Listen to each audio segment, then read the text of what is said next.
53 and for related purposes. Government Business Order of the Day number 9, Veterans Affairs Legislation Amendment Budget Measures Bill 2022, resumption of second reading debate. Senator Davey. Thank you very much, Madam Acting Deputy President.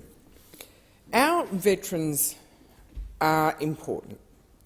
Their service was important, and parliamentarians in both houses in this place and on both sides recognise the contribution they have made. That is why this bill is important, and that is why the opposition will be supporting this bill. This bill provides an increase to the totally and permanently incapacitated payment that is given to our veterans by $38.46,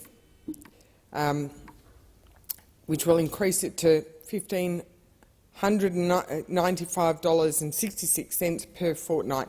That provides an annual increase of around $1,000, which is not much in the scheme of things, and not much when you consider the service our veterans have provided. The bill achieves this by amending the Veterans Entitlements Act 1986 to increase the rate of pension payable to TPI veterans. It will bring the payment comparable to the national minimum wage and make it only just greater than the after-tax payment of the minimum wage that an earner would receive. As we know, the TPI is a payment that is provided to veterans for life, unless their circumstances are deemed to have changed. It is not taxable, and it is not included in a means test for other income support payments. It is formally called the Disability Compensation Payment at the special rate and is offered when a veteran's injuries from war or service are assessed under the Military Rehabilitation and Compensation Act as preventing them from having a normal work life. And it is the least we can afford these people who have put their hand up to serve our nation, to serve in the defence of our nation and our way of life. And it is paid for those who have been injured through that service. And as I said, it's the least we could do. When you consider, $1,000 a year, given the current cost of living increases and the pressures that people are facing, the rises in grocery bills, rent, mortgages, and, as we've all seen, the increasing power prices and the absolute disbandment of the new government to deliver on their $275 decrease to those power bills. They've run away from that, as fast as Usain Bolt, really. As soon as they got into government, they disbanded that promise and walked away from it. So this $1,000 increase to the TPI payments will barely touch the sides. Hopefully, it will help our veterans meet the rising daily living costs. TPI veterans also receive the Veteran Gold Card, which provides cover for all their clinically required treatment of medical conditions, and this increase in the TPI payments will not impact on that at all. And while we know that the wheels of government can turn slowly, I thank the government for bringing this bill in to this place in time such that the legislation can be enacted in time to start the payments from the 1st of January 2023. It is an important process. There's around 27,000 TPI recipients across Australia, and while we're moving this bill today, we know there is so much more we can and need to do to assist our whole veteran community. Over the years, there have been many inquiries and reports, and most recently we have the Royal Commission into Defence and Veteran Suicide, and they recently delivered an interim report which had gone through all of those past inquiries, and they noted the considerable number of reports and the multiple recommendations that have been made across, several governments from both sides. The Commissioners identified over 50 reports with more than 750 recommendations. And while they acknowledged that many of the reports and inquiries were about discrete topics, they were dismayed to learn the limited ways that governments from all sides have responded to the recommendations of these inquiries. So we know we have to do better, and we know when the Veterans Royal Commission currently underway reports, I hope that all sides look at those recommendations very seriously to consider how best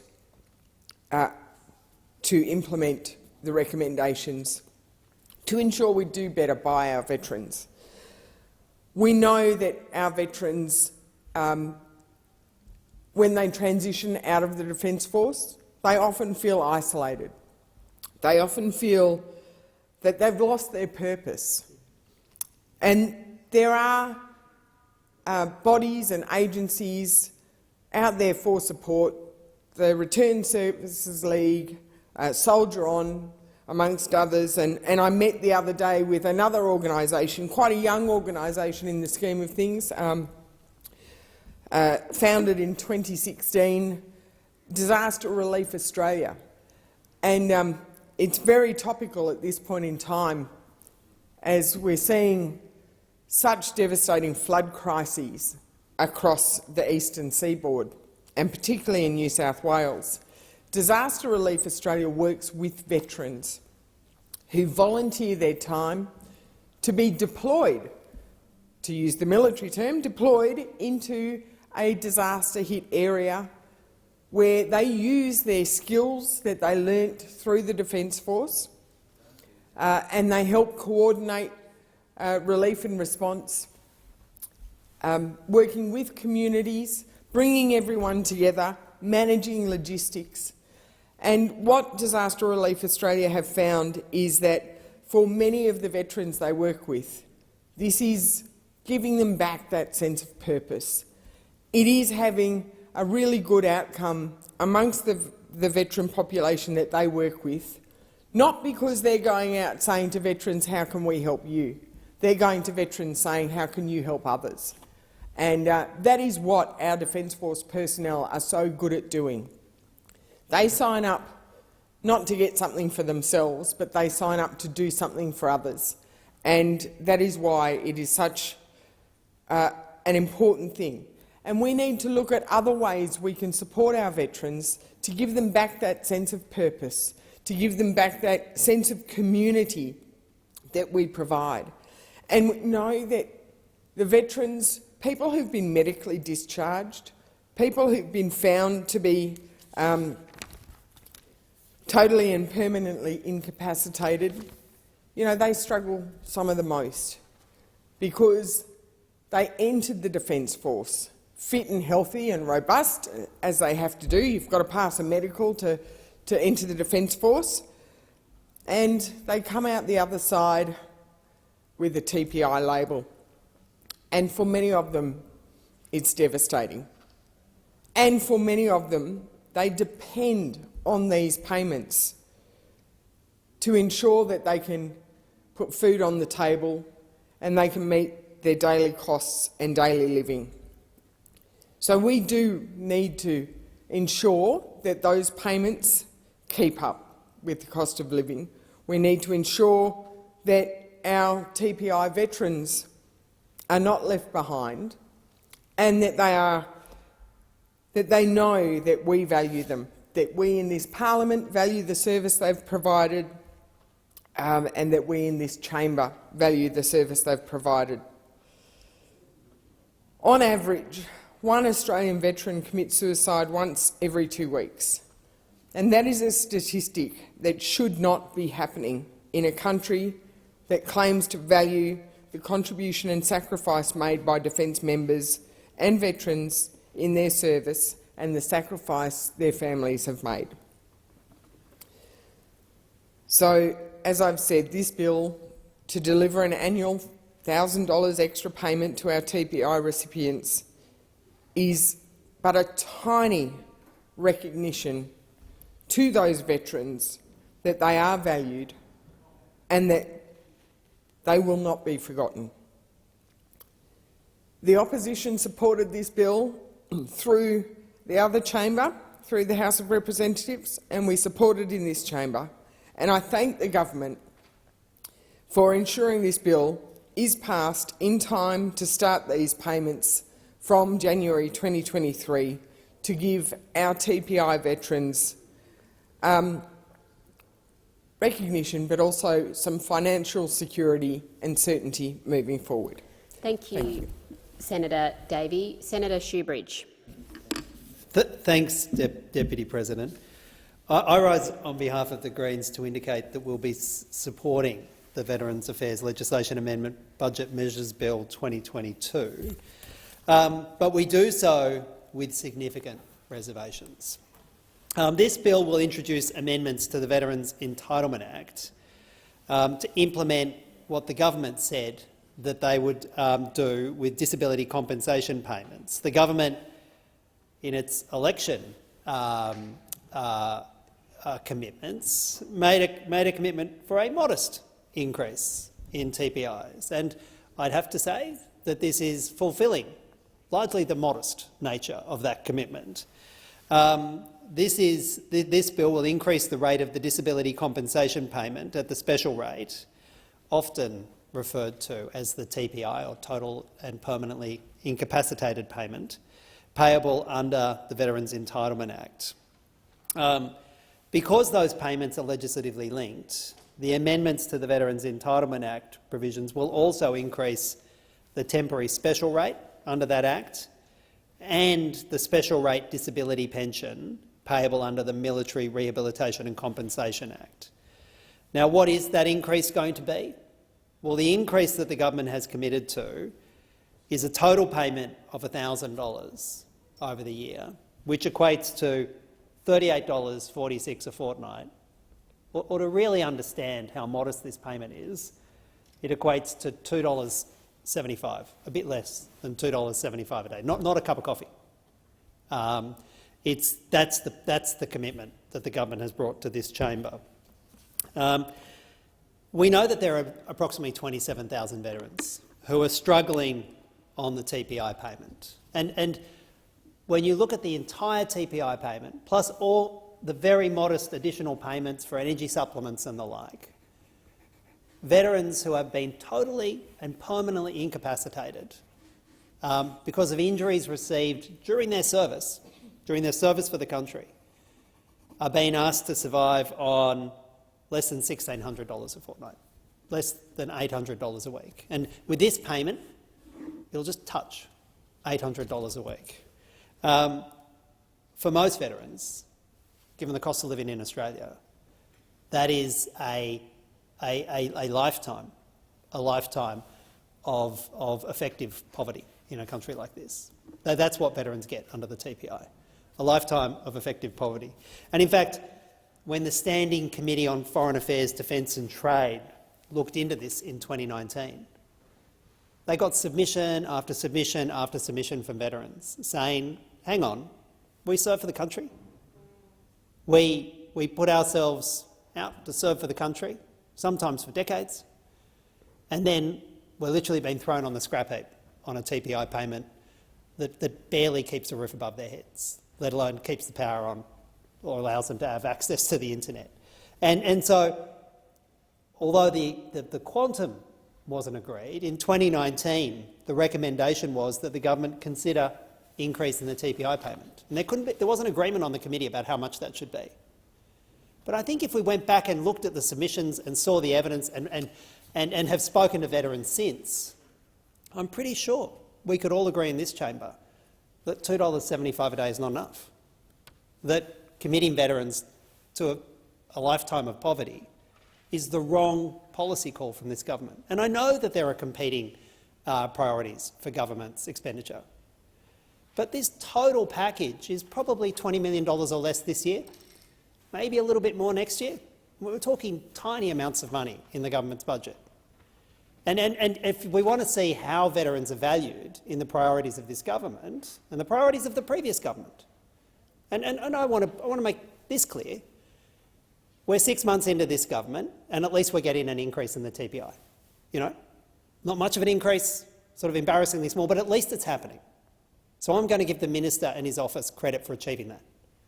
Because if you actually have a look at what's happened to veterans on TPI, they are pretty much the only recipient of benefits that's gone backwards over the last 7 years. They've fallen below the cost of living over the last 7 years.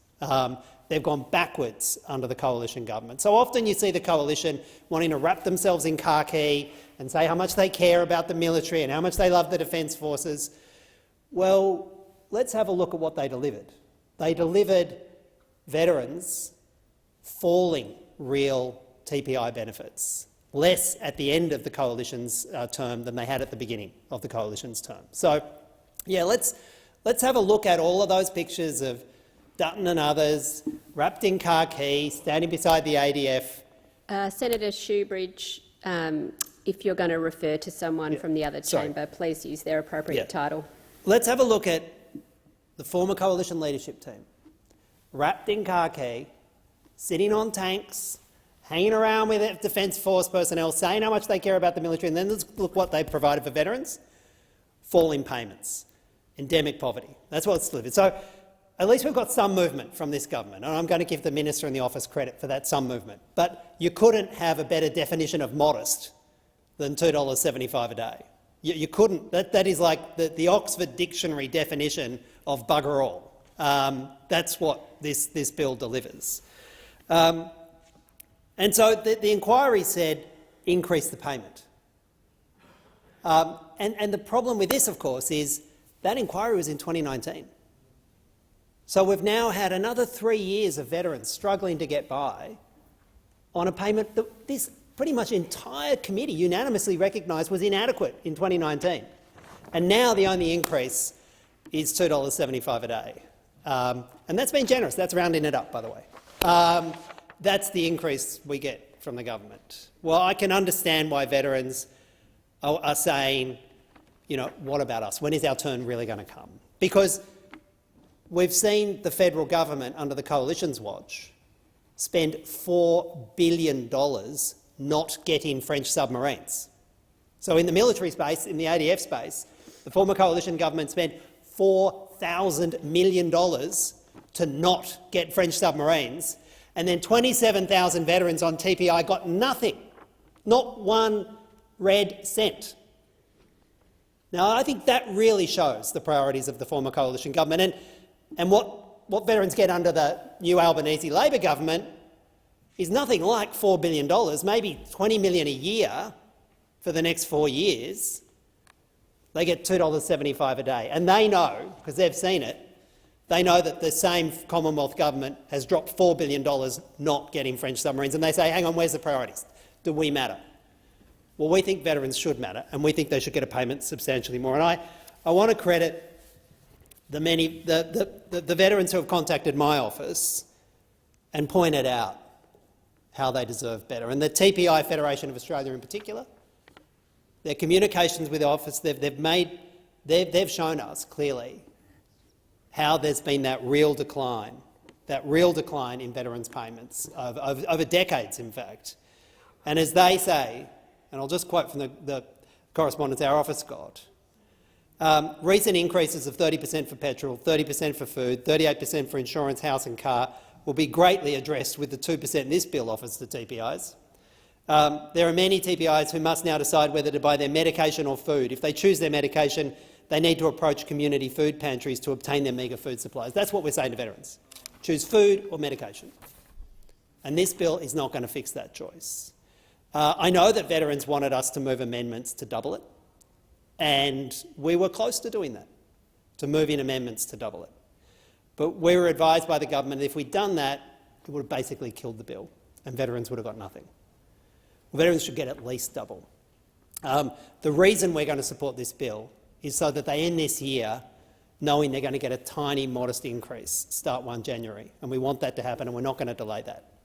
But let's collectively commit to come back next year and start by doubling it and then have a really serious look at the level of payment that veterans deserve and need, not to have that lifetime of poverty, because they serve the country and it's about time we return that service with respect.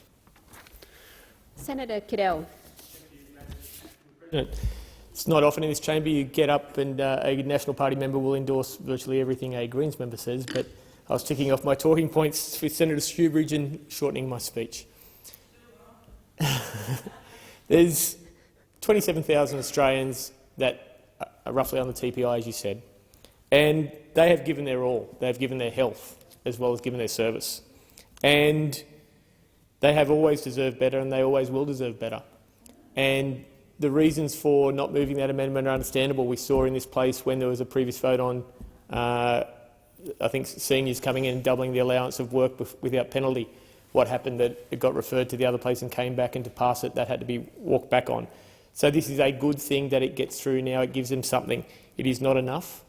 And we saw last government, a National Party minister had to effectively grandstand to try and help veterans for $94 million to try and start processing. One thing this government has done is resource quite well to try and reduce that backlog. I know Senator Shoebridge and myself were talking with DVA and Liz Coxon AM, the Secretary of that department, about the process, and we were looking about backlogs and all these sorts of things and the reducing to zero the over dates, and there are massive claim of veterans going back, and we have to do more. And why have these people not gotten what they deserve? It's because they are the quiet people. They have served this country with pride. They are used to a chain of command. They don't want to be upset what's going on, so they effectively suffer in silence. This is a good thing this money is here. I note the Tune report that was referred to by Senator Shoebridge put 4 options forward. Option 1, no change to the TPI level and classification. Great, that wasn't taken. That's gone. Option 2, and I think this one is, a one-off increase in the TPI payment while maintaining non-economic loss status. That is one of those, but there were more. There are other options. There are bigger options. And I am a small fry on our side. I am not in government, but I think I heartily endorse Senator Shoebridge that when we come back, let's look at what we can give these people to go on. Because Senator Davies said in her speech, every 2 weeks a veteran commits suicide. These are a group, a cohort of people that work together as a team. They feel a great sense of loyalty to each other. They trust their lives in other people's hands. They go through their entire career. We pick them up, we move them on postings. They do this without concern. They lose family, they lose contact, they lose friends. They lose everything if they lose their health and qualify for a TPI pension. And if we aren't giving them the basics to survive, then as a country we need to look at ourselves. So what happens when a person gets to the end? I've got a constituent that has contacted me over some time, and it's not a fault of the minister or the previous minister because they've processed. They're now at this administrative appeals tribunal on a claim that was initially approved and taken back. And when you talk to the people at DVA, they care, they get it, they want to do the right thing, but this person's medical bills are such that they've had to hire someone at $100,000 a year to perform their role in their business. So it's not only costing their health, they're not only getting their health care fixed, but they're now paying someone to do the job that they could do. So we stand here, we look at this $2.70, I think, rounding up, $2.75, I think you calculated. And why is it important to the Nat so much? Because so many of these people, the military is overrepresented by people who come from the regions, just like there was in the call-ups of wars. People from the regions effectively come and are overrepresented in the military. They are willing to do their work, they are happy to do their work, and what we've found is that in the analysis of the Tune report, show that TPI veterans within the broader TPI veteran cohort may have less financial security because of individual circumstances, then the other changes of TPI payment would be beneficial. And so we need to look after these people that finish their career, have no health, honestly have no future career prospects, have sacrificed so much during their prospect and are left with very little. We need to give them hope, if nothing else. $2.75, $1,000 is something. Thank you to the government. We'll be supporting this as going forward. But let's always think of these people in everything we do. We celebrate so many people in this country, but not this quiet cohort of people who get on, do the right thing, stay quiet, don't protest, we don't get clicktivism from them, we don't get noise from them, they're not out the front of Parliament House, but they are there and they are deserving of this, and I wholly support this bill. Senator Cox. Thank you, Deputy President. I also rise to associate my comments in relation to the Veterans Affairs Legislation Amendment Bill 2022. This bill sees the government, as others have mentioned in this chamber to hear today, the election commitment to increase the TPI veterans pension or the TPI payment, and responds to the Foreign Affairs, Defence and Trade References Committee report recommending the increase in this payment. And in fact, the TPI is paid to severely disabled veterans who are unable to work and support themselves because of permanent injury resulting, as other senators have mentioned in this place, because of their selfless service for this country, and it's financial support that we provide to severely incapacitated veterans, a minimum that we should absolutely do as a minimum in this place. The modest increase that my colleague Senator Shoebridge referred to, and Senator Cadell as well, the $2.75 a day, that's what it works out to be. For veterans to have that increase in this pension, who have been long struggling, who are feeling the cost of living pressures here in Australia, like everybody else right now, and to give them that modest increase of $2.75, we congratulate the government on behalf of the Australian Greens, as Senator Shoebridge already said, but it's not enough, and we should be doing more. My electorate office in Western Australia is contacted by West Australian veterans all the time. They call my office, they send me emails, and that includes some First Nations veterans as well, and they tell me in their emails and in their phone calls about their struggles, the rising energy costs, the expensive medical bills, the lack of accessibility to mental health services, and just having enough money, as Senator Shoebridge already said, between the choice between medication and food. And this is their story, feeding their families, paying their rent, getting from A to B to put petrol in a tank. Also, during my time within WA Police, I heard from ex-ADF personnel who I worked beside, who then joined the local police forces, stories about the compounding trauma that they experienced during their time serving this country, and the compounding trauma that stays with them still. And I also watch and observe the Soldiers and Sirens Facebook pages and others where I still see these stories, and I still see the lack of accessibility, the frontline support that we provide to our veterans. Our veterans have been reaching out in this country to politicians for years and talking about this suffering that's happened to them and their mates, and how nothing ever changes, no one ever listens, and how this culture of turning a blind eye results in poorer mental health outcomes, and as Senator Davey already mentioned, results, unfortunately, in suicides. This bill provides that modest additional financial support TPI for veterans and their families who already received this payment, and for other potential eligible veterans in the future. The increase to this payment means it will be comparable with the national minimum wage and more than the after-tax national minimum wage a wage earner would receive. So do the Greens support this? Yes, we do. Do the Greens think it's enough? No, we don't. And I'd like to see the representatives in this place who have no military experience live off a modest pension such as this. and make some of those choices that our veterans are making today. The sacrifices these veterans have made for us during their Defence Force service is worth more than minimum wage in this country. These veterans and their families live with their sacrifices every single day. And we can do more in this place.